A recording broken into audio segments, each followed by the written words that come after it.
Salam saudara yang dikasihi Tuhan. Bersukacita bertemu kembali dengan berkat-berkat dalam Tuhan. Sukacita dalam Tuhan.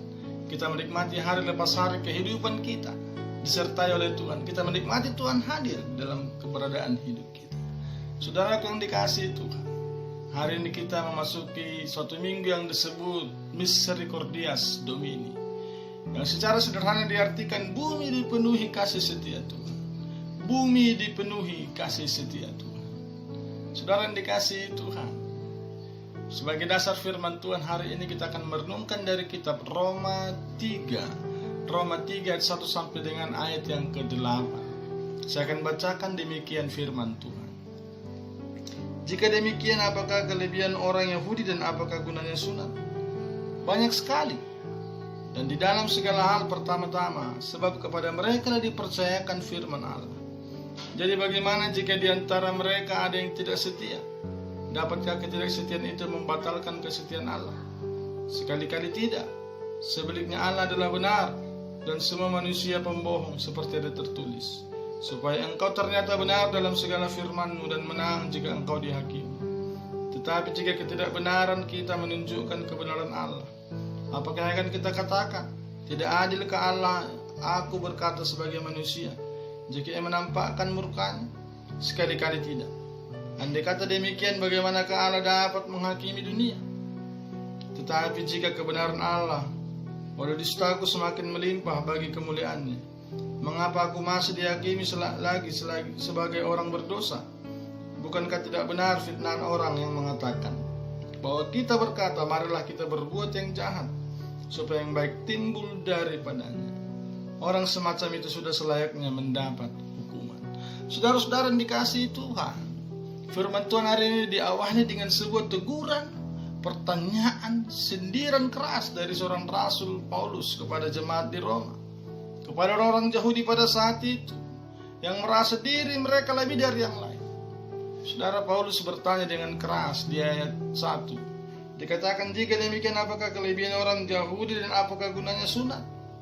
Dan di ayat 2 dicatat, pertama-tama sebab kepada mereka telah dipercayakan firman Allah.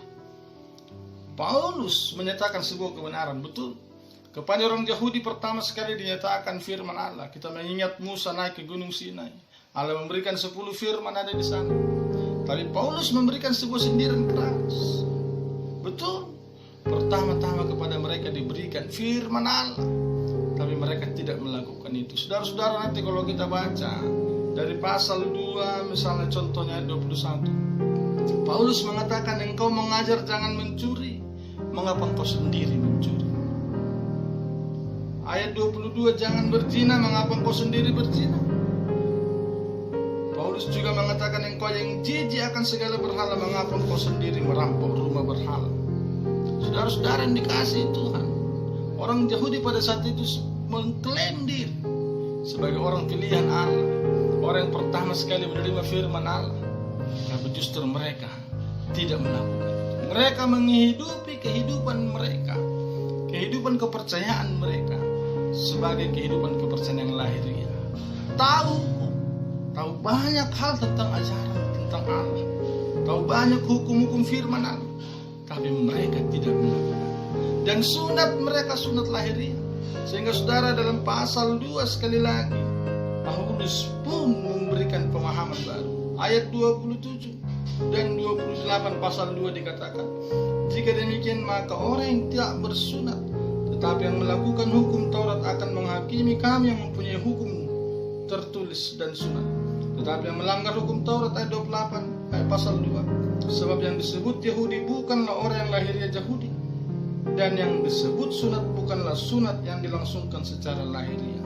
Saudara yang dikasihi Tuhan, Paulus menyatakan bahwa sunat yang Allah kehendaki adalah sunat hati. Kalau kita melihat saudara-saudara, dilanjutkan dalam pasal ini, dalam pasal 3 ini, Paulus jelas mengkritisi mereka.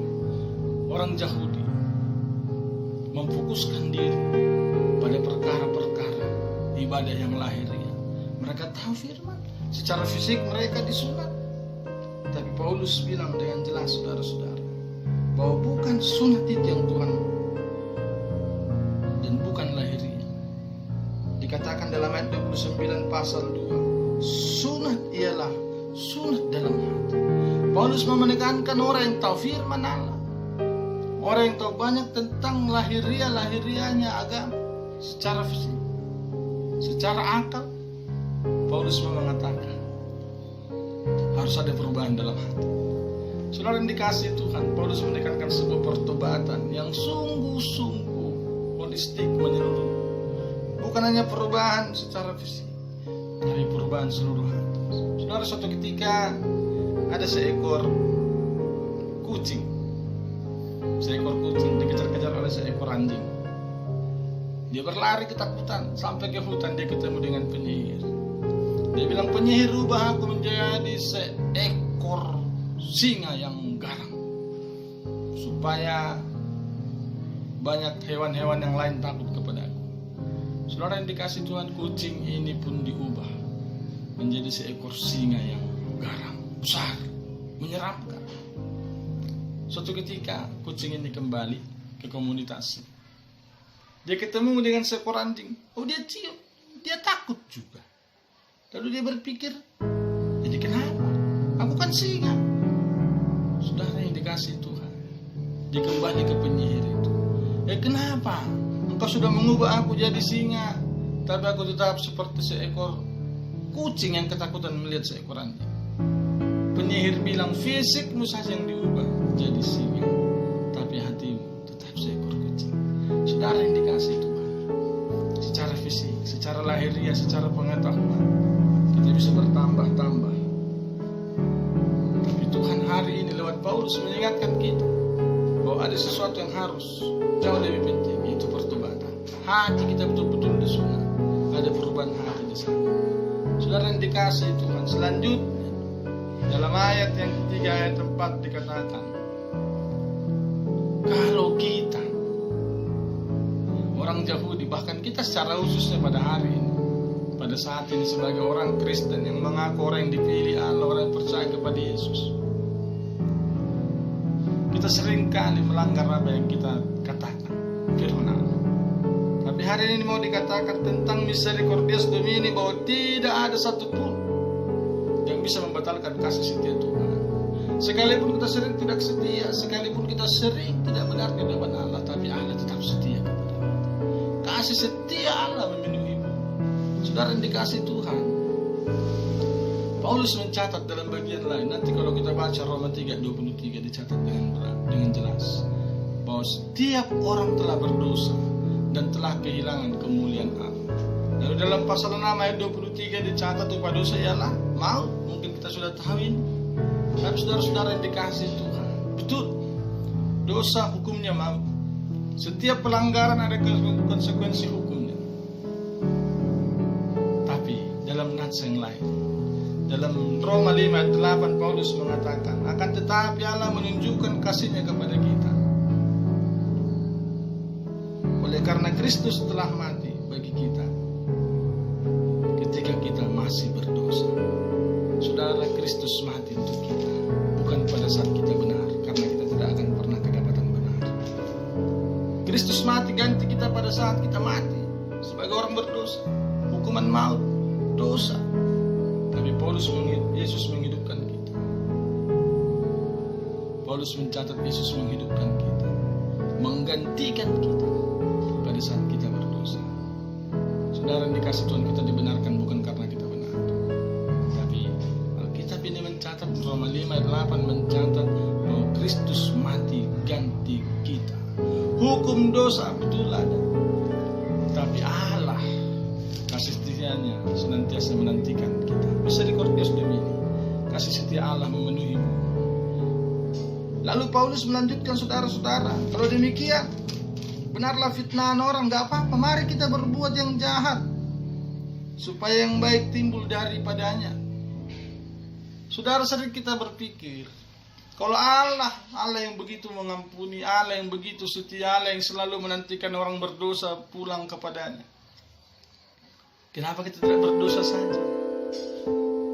Toh kasih karunia Allah sudah tersedia bagi kita. Kenapa kita tidak jahat saja?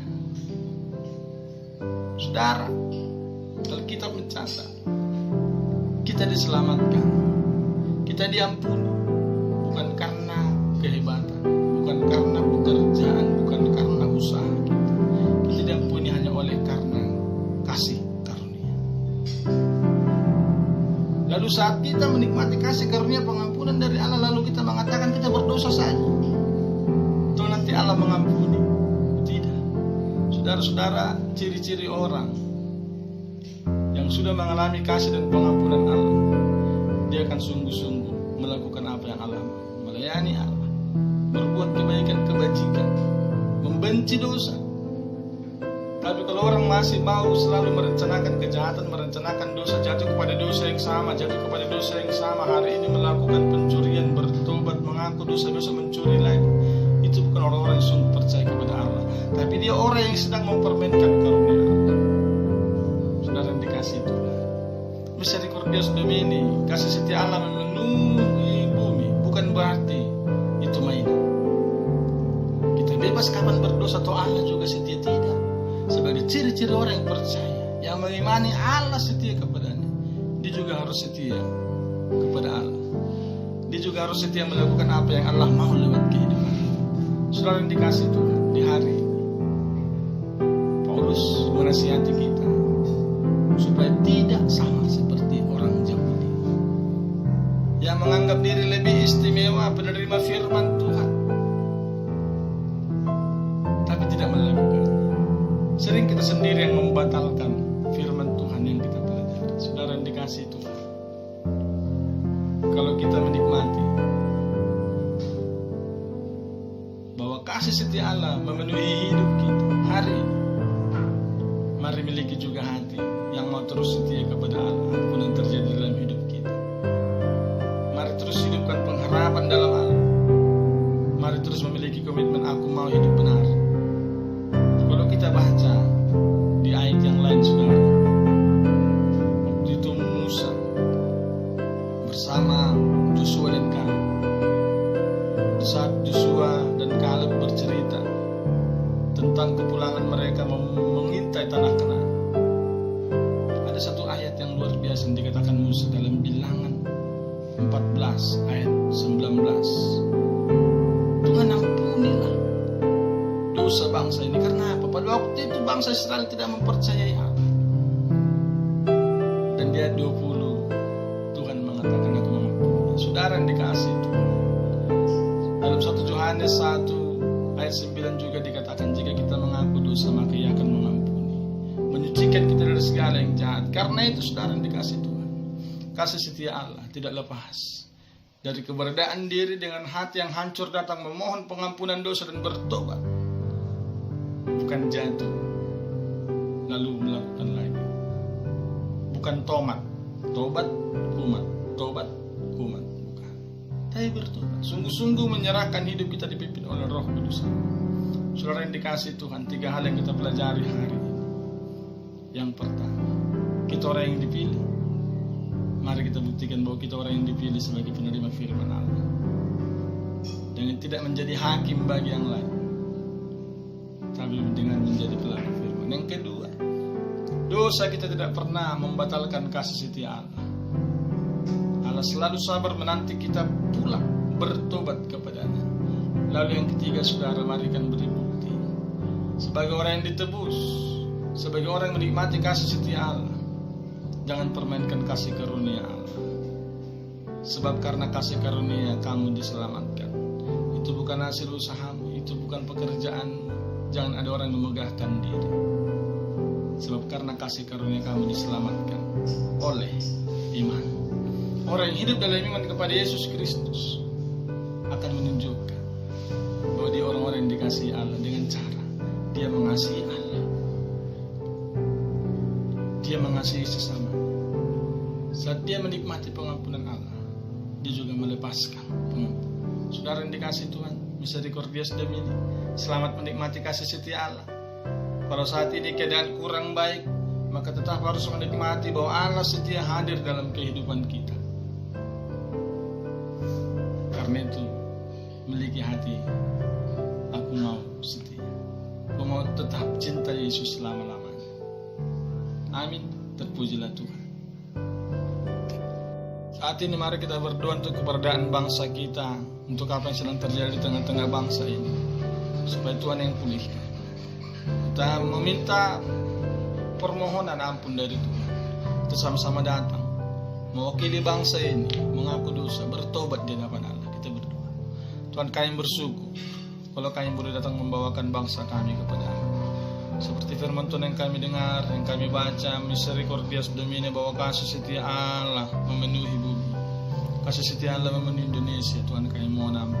Kami datang mewakili bangsa Indonesia, bersama-sama mengaku dosa bangsa ini yang jauh dari Allah, yang tidak melakukan firman Tuhan.